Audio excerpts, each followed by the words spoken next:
আসসালামু আলাইকুম বন্ধুরা, আমার চ্যানেলে সবাইকে স্বাগতম। আপনারা যারা বিশেষ করে গার্মেন্টস সেক্টরে আছেন তারা আশা করি আমার ভিডিওগুলো দেখে অনেকটাই উপকৃত হবেন।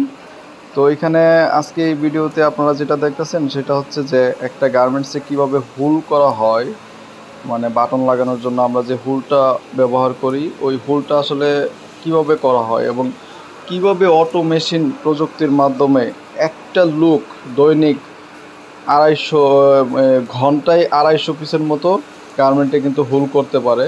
এই যে এখানে আপনারা একটা মেশিনে দেখতেছেন যে স্বয়ংক্রিয়ভাবেই কিন্তু সেট করা হয়েছে এবং এটা হচ্ছে এই পাশে আরেকটা মেশিন, এই যে এখানে হচ্ছে, এবং লুক কিন্তু এখানে একটা, অর্থাৎ যদি আপনি ম্যানুয়ালি করতেন এখানে কিন্তু 3টা লুক প্রয়োজন হতো, সেই জায়গায় এই অটো মেশিনের জন্য এখানে একটা লোক কিন্তু এই 3টা মেশিন কিন্তু একই সাথে প্রোডাকশন করতে পারতেছে। এবং দেখেন খুবই খুবই উন্নত এবং প্রোডাকশন সাশ্রয়ী।